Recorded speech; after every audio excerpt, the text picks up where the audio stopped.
तरीके से लालू जी नीतीश जी का गठबंधन फाइनल है, सरकार बनेगी। 2 विभीषण आस्तीन के साथ, एक जिसको इन्होंने केंद्रीय मंत्री बनाया।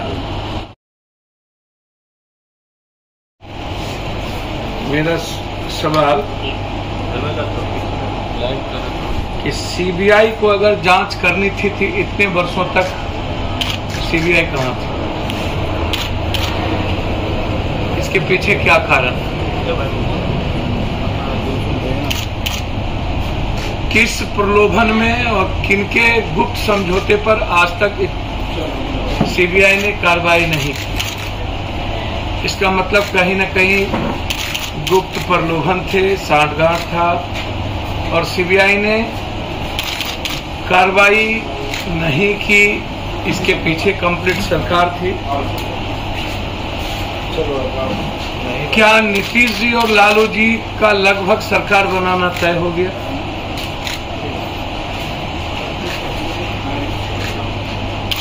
कौन है दोनों तरफ विभीषण?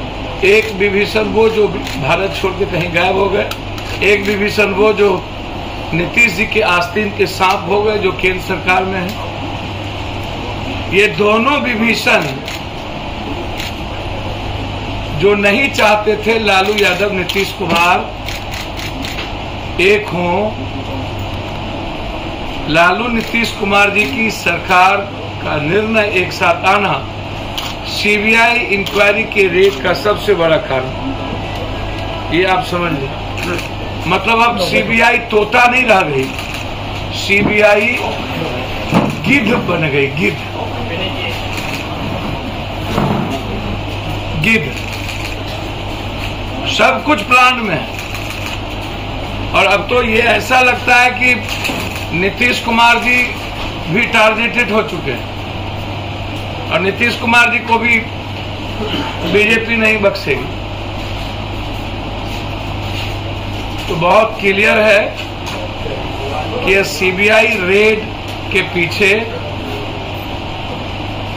सिर्फ नीतीश और लालू यादव जी का सरकार बनाने का निर्णय, एक साथ आने का निर्णय, और इतने दिनों के बाद सीबीआई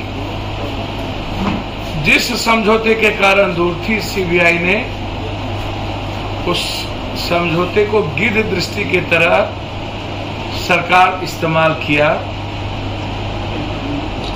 और आगे इससे भी खतरनाक सीबीआई की इस्तेमाल होगी। हमेशा एक घर डनिया भी बकसता है, और हमेशा नहीं चलता है।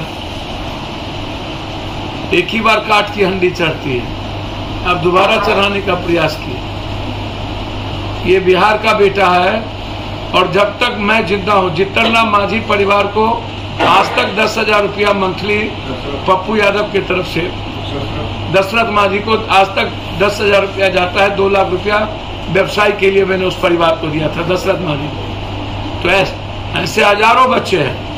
इसलिए जब तक हम जिंदा हैं, एक सोनू नहीं, ऐसे जीनियस हजारों लाखों सोनू होंगे, तो पप्पू यादव पिता की भूमिका निभाने को तैयार है। और किसी की जरूरत, ऐसे लोग जो सिर्फ सुर्खियों में रहना चाहते हैं, अपनी दुकान चलाना चाहते हैं, मीडिया ट्रायल जैसे चीजों को, ऐसे लोगों की जरूरत बिहार को नहीं।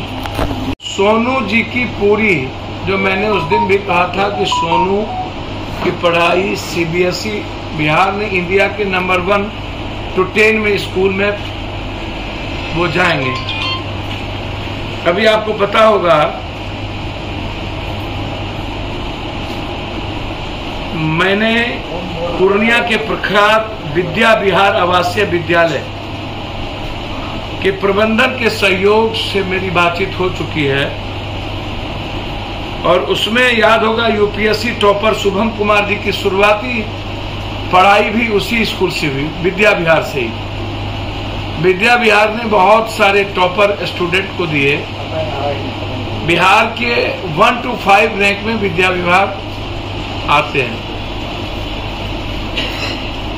और एडमिशन का फाइनल 12th क्लास तक, इंटर क्लास तक सोनू की पूरी पढ़ाई, रहने का, हर चीजों की हम लोगों ने विद्या विहार के गार्जियन पर तय कर दिया। उन्होंने कहा कि ठीक है, जो आप तय करेंगे उसको मैं मानूंगा, और वो फाइनल हो गया। मैं उम्मीद करता हूं कि यदि सोनू जी विद्या विहार स्कूल में नामांकन के साथ आईएएस बनने का सपना और तैयारी कर सकते हो तो 2 दिनों के अंदर उनका नामांकन विद्या विहार में फाइनल है। लेकिन एक आग्रह है सोनू सूद जैसे लोगों से कि आप अभिनेता रहे हैं, नेता मत बनिए। मुझे आश्चर्य लगता है कि आप नेता से भी ज्यादा रोल अदा कर दिए। जिस स्कूल में सोनू ने एडमिशन की घोषणा करके लहर लूटने का काम कर रहे थे, मैं उनसे जानना चाहूंगा, सीबीएसई एफिलिएटेड वो नहीं है, ना कोई वेबसाइट पर उसका है, मात्र 8वें तक पढ़ाई वहां होती है। तो इतने बड़े ठगने का काम क्या सोनू सूद या कोई नेता अपने बच्चों को, जिसका कोई वेबसाइट पर नहीं, सीबीएसई में नहीं, क्या नामांकन कराएंगे? तो इस तरह के नेताओं से और इस तरह के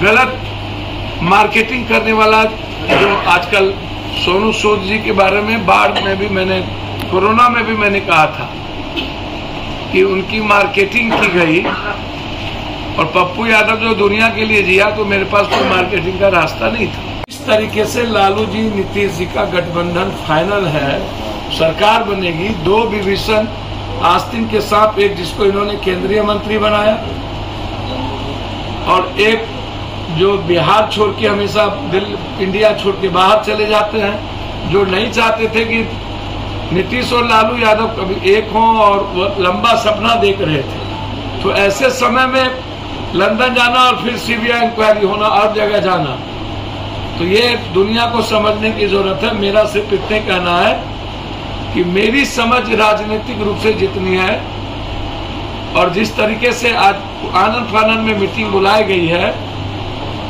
उसमें साफ है कि बिहार बड़े बदलाव की ओर जा रहा है।